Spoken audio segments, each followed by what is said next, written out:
I want to go back a little bit and just, tell me how is it that you first discovered and wanted to start being, a rock guitarist? I remembered the story recently, earlier this year, and it's actually really embarrassing. It was basically when I was a kid, I used to be obsessed with SpongeBob, and it was that episode of SpongeBob where they're like in like the glass dome and he's like performing for the crowd, and then he's got this guitar. Patrick has this guitar and starts floating it up, and it's like they're singing like Twisted Sisters, like I Wanna Rock, but it's like I'm a goofy goober rock. And I think I saw that and I was like, oh wow, that's amazing. That's sort of what inspired that I like wanted to do that. Like I just have that feeling because I thought that was so cool, as embarrassing as that is. And then my dad was always really into sort of classic rock and stuff. So really got me into that style of music. And yeah, then the rest is history, I guess. Are you saying that SpongeBob inspired you to pick up guitar? Yeah, he's a very inspirational little sponge. That's possibly the best thing I've ever heard. It's so embarrassing when I have to tell people. Everyone thinks I'm this cool rocker, then I'm like, no, if only you knew. Well, tell me, how did you get hooked up with Machine Gun Kelly and get that gig and everything? Yeah, that was really random. Like, it was literally just like a message on Instagram. I think it was Rooks, who's the drummer. His dad like followed me on Instagram and then obviously showed Rook, and then they were looking for another guitarist to kind of so Kels could kind of take a step back a little bit and focus on like singing and performance and stuff. So then Rook sort of showed my videos to Kels, and he liked it. He literally just messaged me on Instagram being like, yo, are you in LA? And I was like, I was in England, but I was like, yeah, totally happening.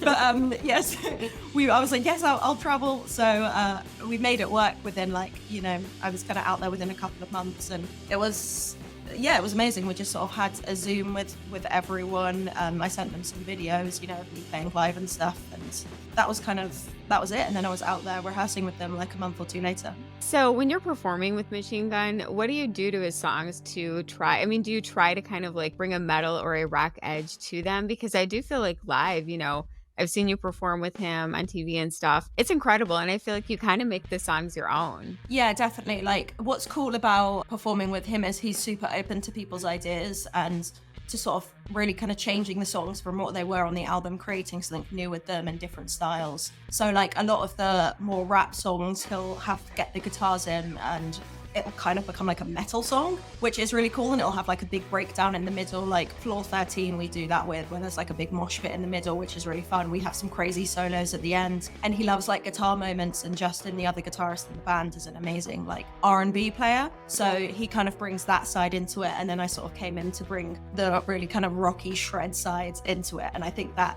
it kind of shouldn't work, but it really, really does. It merges really well, and we get to do some cool like guitar harmony parts, and kind of we have a bit of freedom to make the song kind of what we want. What was it like working with Lzzy? I know she's great. I've interviewed her a bunch, and she, she's always a great addition to different collabs and stuff. So what was it like working with her? When we first met, we kind of discussed the song, and I was talking to her about sort of my imposter syndrome and what I've gone through and what the kind of album is inspired by and what I'm trying to portray. And she just listened so deeply and really kind of took what I was saying and built it into like the lyrics of that song, which I thought was really, really special. So she's just amazing how much she truly cares about all the projects she does, and is just such a nice, caring person in that industry, because, it's one of those industries that can be full of dickheads, but she's just like such a sweetheart, and she stayed so humble, and it's just an incredible person. All of the band are. So tell me a little about the inspiration behind that title, Imposter Syndrome. Yeah, so Imposter Syndrome is basically the inability to believe that you like deserve the success that you've gained. So you're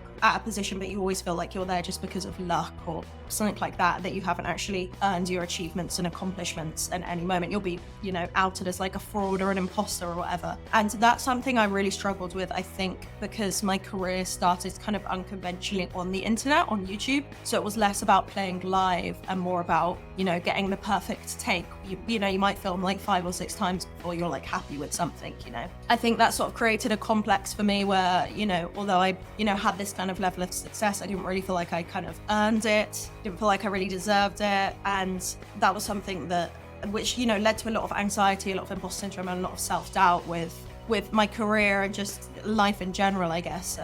So that's something that at the beginning of COVID, I sort of made the decision that I really want to try and resolve this and become more confident and be able to do this sort of stuff. And that's when we start writing this album for me to try and kind of move past that. So I became a lot more open about it on the internet. I did some videos on my YouTube about imposter syndrome, about anxieties, about self-doubt and stuff across everything, but specifically in music. Because I feel like it's something people don't talk about too much in the rock music scene, but it's something everyone kind of experiences. And yeah, I kind of went from that not wanting to play live, not wanting to really do, anything that wasn't behind a screen sort of throughout this album. I've gone from that to now playing, stadiums and, some amazing venues. And I think that journey that I've been on throughout this album is just so kind of fitting, and I've kind of come out the other side working with all these incredible people, sharing all these amazing kind of moments and chats with them, and now I feel like I've kind of conquered that a little bit. And it's a work in progress, but I feel I'm really excited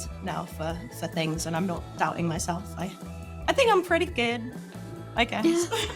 Pretty good. Oh my gosh, no, you're amazing. And that's really amazing to hear. I can imagine that, like, coming up more on the internet, and like you mentioned, you can do different takes and get everything quote unquote perfect, that when you're performing live and just in real life, you can't be perfect. And that might be something that people, struggle with. And it's okay. I mean, people love those imperfections too, because it's all real. Exactly, that's the thing, is it's part of the live experience. Like, if you want to hear it perfect, you just listen to the album. But like, I love it when there's those little moments in live shows where someone messes up or the band like has an interaction or something cool. That's what makes it fun and interesting to me. Yeah. So when you started out in music, did you feel any pushback or sexism because you were a woman in this genre? You're younger than a lot of the people I've interviewed, so I'm not sure. Maybe by the time it got to you, it wasn't as prevalent, but did you ever kind of feel like, oh, because I'm a woman, they're looking at me differently? Yeah, definitely. Like, I think, unfortunately, any women in most industries always experience like something like that. It's just sort of, I guess it sounds bad, but it's something we kind of have to put up with in some senses. It's gotten a lot better. I will say I haven't had anything serious happen to me. Like, I've always felt very safe and very protected by the people I'm around. I always try and surround myself with really, good people. So, but there's always, I'll have like stage techs come on and be like, okay, you plug this into the amp, and then you plug this, and I'm like, oh, thank you. I just like play off it now. I'm just like, oh, thank you so much. And what do I do with this end? I don't know where to put this. Like, it's so silly. Like, they'll just explain it. And then, I can like, as soon as I'm plugged in, I'll like rip a sonar or something, and they'll be like, oh, okay. Because she does know.